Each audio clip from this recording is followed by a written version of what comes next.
leve e encorajadora. O segredo aqui é relaxar e sorrir enquanto se está falando. 3. A voz direta e assertiva. Raramente é usada. Causará problemas e criará resistência. Espelhos fazem mágica. Repita as 3 últimas palavras, ou a palavra crucial entre as 3, que alguém acabou de dizer. Tememos o diferente e somos atraídos pelo que é semelhante. O espelhamento é a arte de insinuar semelhança, o que facilita a criação de laços emocionais. Use espelhos nestas situações, para incentivar o outro lado a ter empatia e a construir vínculos com você, para manter a pessoa falando, para ganhar tempo do seu lado e se reorganizar, e para incentivar seu interlocutor a revelar a estratégia dele. Capítulo 3. Não sinta a dor deles, rotule-a. O ano era 1998, e eu estava de pé, em um corredor estreito, diante da porta de um apartamento no 27º andar de um prédio popular no Harlem. Eu era o chefe da equipe de negociação de crises do FBI em Nova York, e naquele dia ocupava o posto de principal negociador. O esquadrão investigativo informara que pelo menos 3 fugitivos fortemente armados estavam escondidos ali dentro. Vários dias antes, os bandidos haviam usado armas automáticas durante troca de tiros com uma gangue rival. Por isso, a equipe da SWAT do FBI de Nova York estava posicionada atrás de mim, e nossos atiradores de elite instalaram-se em telhados próximos com fuzis apontados para as janelas do apartamento. Em situações tensas como essa, o consenso em uma negociação é manter a frieza, não ficar emotivo. Até pouco tempo atrás, a maioria dos acadêmicos e pesquisadores ignorava completamente o papel das emoções em uma negociação. Elas eram apenas um obstáculo a um bom resultado, diziam. Separe as pessoas do problema, era um bordão. Mas pense o seguinte, como é possível separar as pessoas do problema se as emoções delas são o problema? Mais ainda quando se trata de pessoas assustadas com armas na mão. As emoções são um dos principais fatores que arruinam a comunicação. Quando um indivíduo se chateia com o outro, a racionalidade sai pela janela. É por isso que, em vez de negar ou ignorar as emoções, os bons negociadores as identificam e as influenciam. Conseguem rotulá-las com precisão, especialmente as próprias, mas também as dos outros. E, depois que rotulam as emoções, falam sobre elas sem ficar tensos. Para eles, a emoção é uma ferramenta. Emoções não são obstáculos, são meios. A relação entre o negociador emocionalmente inteligente e seu interlocutor é, em essência, terapêutica. Reproduz a do psicoterapeuta com o paciente. O psicoterapeuta cutuca e incita para entender os problemas de seu paciente, e depois lhe devolve as respostas para fazê-lo ir mais fundo e mudar seu comportamento. É exatamente o que os negociadores fazem. Chegar a esse nível de inteligência emocional exige abrir os sentidos, falar menos e escutar. Mas, é possível captar quase tudo de que precisa, e muito mais do que a outra pessoa gostaria que você soubesse, apenas observando e escutando, mantendo os olhos e os ouvidos abertos e a boca fechada. Pense no sofá do terapeuta ao ler as próximas páginas. Você verá como uma voz suave, uma escuta atenta e a repetição serena das palavras de seu paciente pode levar você muito mais longe do que um argumento frio, racional. Se você perceber as emoções dos outros, tem uma chance de usá-las em seu benefício. Quanto mais você sabe sobre alguém, mais poder tem. Empatia tática. Tínhamos um grande problema naquele dia no Harlem, nenhum número de telefone disponível. Então, durante 6 horas seguidas, com breves pausas em que era substituído por 2 agentes do FBI que estavam aprendendo negociação de crises, falei através da porta do apartamento. Usei a minha voz de locutor de FM tarde da noite. Não dei ordens nem perguntei o que os fugitivos queriam. Em vez disso, imaginei-me no lugar deles. Parece que vocês não querem sair, disse eu repetidamente. Parece que estão com medo de que, se abrirem a porta, nós entraremos atirando. Parece que vocês não querem voltar para a prisão. Durante 6 horas, não obtivemos nenhuma resposta. Os treinadores do FBI adoraram minha voz de locutor. Mas será que ela estava funcionando? E então, quando estávamos quase convencidos de que não havia ninguém ali dentro, um atirador em um prédio próximo informou pelo rádio que havia visto uma das cortinas do apartamento se mover. A porta da frente do apartamento se abriu lentamente. Surgiu uma mulher com as mãos à frente do corpo. Continuei falando. Todos os 3 fugitivos saíram. Nenhum deles disse uma palavra até os algemarmos. Então fiz a pergunta que mais me incomodou. Por que eles saíram depois de 6 horas de silêncio? Por que finalmente cederam? Todos os 3 me deram a mesma resposta. Nós não queríamos ser capturados nem baleados, mas você nos acalmou, disseram. Acreditamos que você não iria embora, então saímos. Não há nada mais frustrante ou perturbador em qualquer negociação do que a sensação de falar com alguém que não está escutando. Fazer-se de mudo é uma técnica de negociação válida, e eu não entendo, é uma resposta legítima. No entanto, ignorar a posição da outra parte só faz aumentar a frustração e torna menos provável que ela faça o que você quer. O oposto disso é a empatia tática. Em meu curso de negociação, digo aos alunos que empatia é a capacidade de reconhecer a perspectiva de um interlocutor e a vocalização desse reconhecimento. É uma maneira acadêmica de dizer que empatia é prestar atenção em outro ser humano, perguntar o que está sentindo e assumir o compromisso de entender o mundo dele. Observe que eu não disse nada sobre concordar com os valores e crenças da outra pessoa nem sobre distribuir abraços. Isso é compaixão. Estou falando de tentar entender uma situação da perspectiva da outra pessoa. Um passo além disso é empatia tática. Empatia tática é entender os sentimentos e a mentalidade do outro no momento, e também captar o que está por trás desses sentimentos. Assim será possível ampliar sua influência em todos os momentos seguintes. É depositar nossa atenção tanto nos obstáculos emocionais quanto nos potenciais caminhos para chegar a um acordo. É inteligência emocional turbinada. Quando eu era policial em Kansas City, tinha curiosidade em saber como um grupo seleto de policiais veteranos conseguia convencer pessoas furiosas e violentas a encerrar brigas ou largar facas e armas. Quando eu perguntava como faziam isso, raramente recebia mais do que um gesto de indiferença. Eles não conseguiam definir o que faziam. Hoje sei que a resposta é empatia tática. Aqueles homens eram capazes de pensar do ponto de vista da outra pessoa, enquanto falavam com ela e rapidamente descobriam o que a motivava. A maioria de nós entra em um embate verbal com chances mínimas de convencer o outro de qualquer coisa. Isso ocorre porque só nos preocupamos com nossos objetivos e nossa perspectiva. Mas os melhores policiais estão sintonizados com a outra parte, o seu público. Eles sabem que, com empatia, conseguem moldar o interlocutor pela abordagem e pela forma de comunicação. É por isso que, se um agente penitenciário aborda um presidiário esperando resistência, com frequência o presidiário resistirá. No entanto, se o aborda transpirando calma, é muito mais Provável que o prisioneiro se comporte de modo pacífico. Parece bruxaria, mas não é. Quando um agente sabe com clareza quem é seu interlocutor, pode se tornar quem precisa ser para lidar com a situação. Empatia é uma habilidade clássica de comunicação, suave, mas tem uma base física. Quando observamos de perto o rosto, os gestos e o tom de voz de uma pessoa, nosso cérebro começa a se alinhar com o dela em um processo chamado ressonância neural. É ele que nos permite saber mais plenamente o que aquela pessoa pensa e sente. Em um experimento de exame de cérebros com ressonância magnética, pesquisadores da Universidade de Princeton constataram que a ressonância neural desaparece quando alguém se comunica mal. Os estudiosos conseguiram prever quão bem as pessoas se comunicavam apenas observando quão alinhados seus cérebros estavam. Descobriram ainda que os que prestavam mais atenção, os bons ouvintes, eram capazes de antecipar o que o interlocutor diria. Para aumentar suas habilidades de ressonância neural, pare um instante agora e pratique. Volte sua atenção para alguém que está falando perto de você ou observe uma pessoa sendo entrevistada na TV. Enquanto ela fala, imagine que você é a pessoa. Visualize a si mesmo na posição que ela descreve e acrescente todos os detalhes que puder, como se estivesse de fato no lugar dela. Mas atenção! Muitos articuladores de acordo clássicos acharão sua abordagem simplista e fraca. Pergunte à ex-secretária de Estado Hillary Clinton. Alguns anos atrás, durante um discurso na Universidade de Georgetown, Hillary defendeu a ideia de mostrar respeito, até mesmo pelo inimigo, tentar entender, e, até onde for psicologicamente possível, ter empatia pela perspectiva e pelo ponto de vista dele. É fácil imaginar o que aconteceu em seguida. Um bando ruidoso de comentaristas e políticos a atacou. Classificaram sua declaração de inútil e ingênua, chegando até a sugerir que ela ingressara na Irmandade Muçulmana. Alguns disseram que Hillary destruíra suas chances em uma corrida presidencial. O problema por trás de toda essa falação é que ela estava certa. Política à parte, empatia não é ser simpático ou concordar com o outro lado. É entendê-lo. A empatia nos ajuda a saber em que posição o inimigo está, porque as ações dele fazem sentido para ele e o que pode motivá-lo. Como negociadores, usamos a empatia porque ela funciona. Empatia é o motivo pelo qual os 3 fugitivos saíram depois de 6 horas ouvindo minha voz de locutor tarde da noite. Foi o que me ajudou a ter êxito no que Sun Tzu chamou de a suprema arte da guerra, subjugar o inimigo e lutar. Rotulagem. Vamos voltar à porta do apartamento no Harlem por um instante. Não tínhamos muitos elementos para prosseguir, mas, quando 3 fugitivos estão encurralados em um apartamento no 27º andar de um prédio no Harlem, mesmo que não digam uma palavra, é fácil saber que estão preocupados com 2 coisas: ser mortos e ir para a prisão. Portanto, durante 6 horas seguidas naquele corredor abafado daquele prédio residencial, eu e os 2 estudantes de negociação do FBI nos revezamos para falar. Decidimos nos alternar para evitar tropeços verbais e outros erros cometidos por cansaço, e permanecemos o tempo todo enviando mensagens, os 3 dizendo sempre a mesma coisa. Agora, preste bem atenção no que dissemos, palavra por palavra.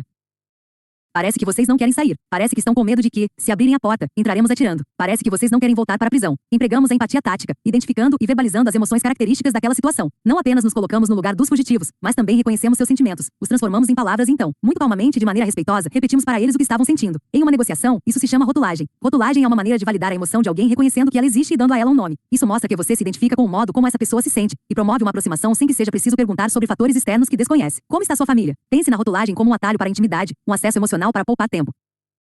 A rotulagem tem uma vantagem especial quando seu interlocutor está tenso. Expor pensamentos negativos com clareza. Parece que vocês não querem voltar para a prisão. Faz com que eles pareçam menos assustadores. Em um estudo com imagens cerebrais, o professor de psicologia Matthew Lieberman, da Universidade da Califórnia em Los Angeles, UCLA, constatou que, quando mostramos às pessoas fotos de rostos expressando forte emoção, o cérebro apresenta maior atividade na amígdala, a parte que gera medo. Porém, quando pedimos a elas para rotular a emoção, a atividade se desloca para as áreas que governam o pensamento racional. Em outras palavras, a rotulagem de uma emoção, aplicar palavras racionais ao medo, afeta sua intensidade original. A rotulagem é uma habilidade simples, versátil, que permite reforçar um bom aspecto da negociação ou dissipar um ponto negativo. Mas tem regras muito específicas no que diz respeito à forma e expressão. Isso a torna mais parecida com uma arte formal, como a caligrafia chinesa, do que propriamente com uma conversa. Para a maioria das pessoas, é uma das ferramentas de negociação mais complicadas de usar. Antes de experimentá-la pela primeira vez, meus alunos quase sempre me dizem que têm a impressão de que seus interlocutores vão ficar furiosos e gritar. Não ouse me dizer como eu me sinto. Vou lhe contar um segredo. As pessoas nem sequer notam. O primeiro passo para rotular é detectar o estado emocional do outro. Diante daquela porta no Harlem, não podíamos ver os fugitivos, mas na maioria das vezes é possível reunir informações valiosas a partir das palavras, do tom e da linguagem corporal do outro. Chamamos essa tríade de palavras, música e dança. O truque para identificar sentimentos é prestar muita atenção às mudanças pelas quais a pessoa passa ao responder a eventos externos. Na maioria das vezes, esses eventos são as palavras que o negociador diz. Se você diz como está sua família, e os cantos da boca da pessoa se torcem para baixo, mesmo que ela responda que está ótima, é possível deduzir que nem tudo vai bem. Se a voz fica monótona quando um colega é mencionado, talvez haja um problema entre os dois. Quando seu senhorio mexe os pés inconscientemente se você menciona os vizinhos, fica bem claro que ele não tem uma opinião favorável sobre eles. Veremos mais a fundo como identificar e usar essas pistas no capítulo 9. Os videntes trabalham colhendo essas pequenas informações. Eles avaliam a linguagem corporal do cliente e fazem algumas perguntas inocentes. Quando preveem o futuro, alguns minutos depois, estão apenas dizendo que a pessoa deseja ouvir com base em pequenos detalhes que identificaram. Vários videntes dariam bons negociadores. Uma vez identificada a emoção que pretende destacar, o próximo passo é rotulá-la em voz alta. Os rótulos podem ser expressos por meio de afirmações e perguntas. A única diferença reside na forma de terminar a frase, com uma inflexão para baixo ou para cima. Independentemente de como a sentença termine, os rótulos quase sempre começam com as mesmas palavras. Parece que. Isso soa como se. A impressão que fica é que. Observe que dizemos isso soa como se, e não eu estou ouvindo que. Isso porque a palavra eu faz a pessoa se proteger. Dizer eu sinaliza que você está mais interessado em si mesmo do que no outro, e o faz assumir uma responsabilidade pessoal pelas palavras que virão, e pela ofensa que podem causar. No entanto, ao expressar um rótulo como uma declaração neutra de compreensão, você incentiva seu interlocutor a ser responsivo. Geralmente ele dá uma resposta mais longa do que apenas sim ou não, e, se ele discordar do rótulo, tudo bem, você sempre pode recuar. Dizer, eu não disse que é isso. Eu só disse que parece. A última regra da rotulagem é o silêncio. Depois de lançar um rótulo, fique calado e escute. Todos nós temos uma tendência a prolongar o que dissemos, a terminar a frase. Parece que você gosta dessa camisa com uma pergunta específica, como onde você a comprou. O maior poder de um rótulo é justamente o de convidar a outra pessoa a se revelar. Faça um intervalo agora e experimente puxar conversa rotulando uma das emoções de outra pessoa, que pode ser o carteiro ou sua filha de 10 anos. Em seguida, fique em silêncio. Deixe o rótulo fazer seu trabalho. Neutralize o negativo, reforce o positivo.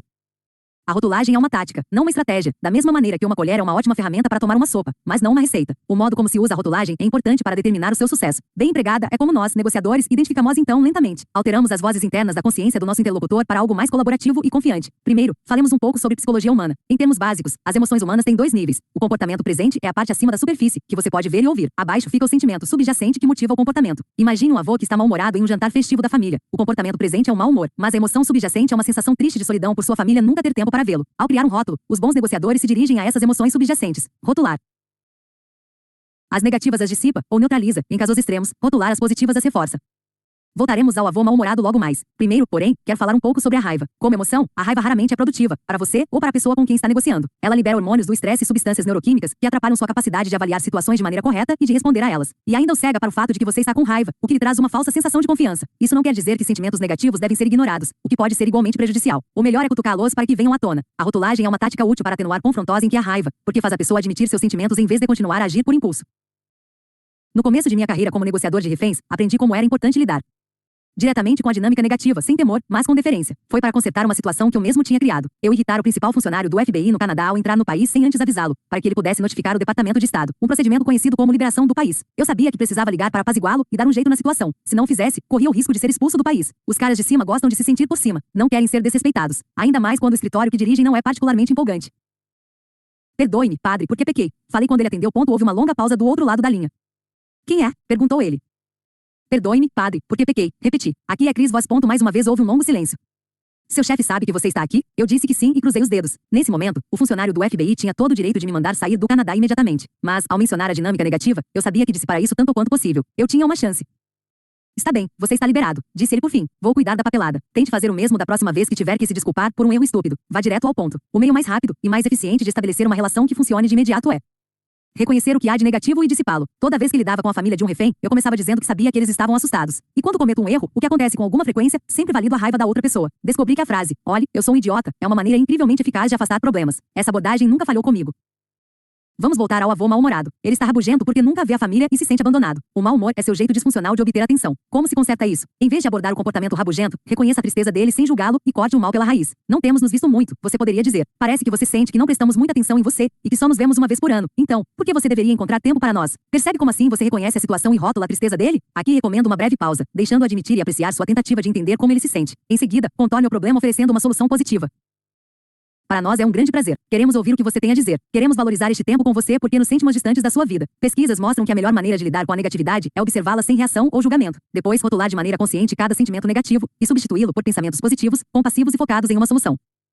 Um de meus alunos na Universidade de Georgetown, um cara chamado TJ, que trabalhava como supervisor dos Washington Redskins, pôs essa lição em prática quando fazia o meu curso sobre negociação. A economia ia de mal a pior na época, e os titulares de ingressos para a temporada dos Redskins estavam debandando para evitar a despesa. Pior, o time tivera um desempenho terrível no ano anterior, e problemas dos jogadores fora do campo estavam afastando os fãs do estádio. O diretor financeiro do time andava cada vez mais preocupado e mal-humorado. 2 semanas antes de a temporada começar, ele passou pela mesa de TJ e jogou sobre ela uma pasta cheia de papéis. As coisas já foram melhores, disse ele, e saiu. Dentro havia uma lista de 40 titulares de ingressos que estavam inadimplentes, um pendrive com o arquivo de uma planilha sobre a atuação de cada um e um roteiro a ser seguido por quem fosse ligar para eles. TJ viu na hora que o roteiro era um desastre. Começava dizendo que tentavam contatá-lo havia meses e que a conta dele aumentara. Gostaríamos de lhe informar, dizia, que, para receber seus ingressos para a abertura da próxima temporada contra os New York Giants, você precisará quitar sua dívida integralmente até 10 de setembro. Era o estilo de comunicação estúpido, agressivo, impessoal e insensível que é padrão na maioria das empresas. Era tudo, eu sem nenhum reconhecimento da situação do titular de ingressos, nenhuma empatia, nenhuma conexão, apenas me deu dinheiro. Talvez eu nem precisasse explicar isso, mas o roteiro não funcionou. TJ deixou mensagens, ninguém ligou de volta. Depois de algumas semanas de aula, TJ reescreveu o roteiro. Não houve grandes mudanças e ele não ofereceu aos fãs nenhum desconto. Meu aluno fez ajustes sutis no texto, envolvendo os fãs, sua situação e seu amor pelo time. Agora o time era o seu Washington Redskins, e o objetivo do telefonema era assegurar que os fãs mais importantes do time, os clientes caloteiros, estivessem presentes.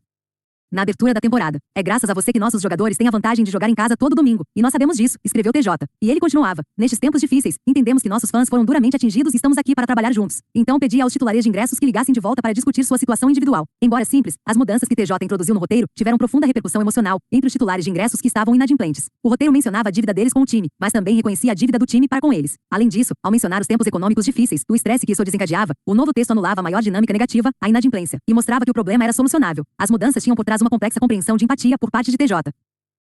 Com o novo roteiro, ele fez acordos financeiros com todos os titulares de ingressos antes do jogo contra os Giants. E a próxima visita do diretor financeiro, bem, foi muito menos sucinta. Libera o caminho antes de anunciar o destino. Lembra da amígdala, a parte do cérebro que desencadeia o medo em resposta a ameaças? Bem, quanto mais depressa pudermos frear a reação da amígdala a ameaças reais ou imaginárias, mais rapidamente poderemos eliminar obstáculos e gerar sentimentos de segurança, bem-estar e confiança. Isso se faz rotulando os medos. Esses rótulos são muito potentes porque expõem os medos à luz do sol, esvaziando o poder deles e mostrando a nosso interlocutor que nós o compreendemos. Pense naquela situação no Harlan. Eu não disse, parece que vocês querem que nós os deixemos sair ilesos. Nós todos poderíamos concordar com esse ponto. Mas isso não teria dissipado o medo real dentro do apartamento nem mostrado minha empatia diante da terrível complexidade da situação. Por isso, fui diretamente à amígdala e falei. Parece que vocês não querem voltar para a prisão. Depois de rotuladas e escancaradas, as reações negativas na amígdala de seu interlocutor começarão a retroceder. Garanto que você ficará chocado com a rapidez com que sua linguagem transforma preocupação em otimismo. A empatia tem uma enorme capacidade de melhorar o clima. Nem sempre é possível abrir o caminho com tanta facilidade, portanto não desanime se esse processo parecer lento. A negociação no prédio do Harlan durou 6 horas. Muitos de nós temos vários medos que se sobrepõem, como camadas de roupas que protegem do frio, portanto, chegar à segurança leva tempo. Foi essa a experiência de uma aluna minha que arrecadava fundos para escoteiras e se deparou quase por acidente com os temores de sua interlocutora. Não estamos falando de alguém que vendia biscoitos feitos pelas escoteiras. Minha aluna era experiente em arrecadação de fundos e conseguia, com alguma regularidade, que os doadores assinassem cheques de $1.000 a $25.000. Ao longo dos anos, ela desenvolveu um sistema muito bem sucedido de fazer suas clientes, geralmente mulheres ricas, abrirem o talão de cheques. Ela convidava uma potencial doadora a visitá-la em seu escritório, servia alguns biscoitos das escoteiras, mostrava um álbum de fotos tocantes e cartas escritas à mão de projetos que correspondiam ao perfil daquela mulher. Quando os olhos da benfeitora se iluminavam, minha aluna recolhia um cheque. Era quase fácil demais. Um dia, porém, ela encontrou uma doadora irredutível. Quando a mulher se sentou diante dela, minha aluna começou a lhe mostrar os projetos que, segundo suas pesquisas, falariam ao coração daquela pessoa, mas a mulher se limitava a balançar a cabeça diante de todos os projetos que via. Minha aluna se viu cada vez mais perplexa diante da mulher que não tinha nenhum interesse em doar, mas conteve a emoção e recorreu a uma lição recente que aprenderá em minha aula sobre rotulagem. Estou sentindo alguma hesitação de sua parte com esses projetos, disse ela no que esperava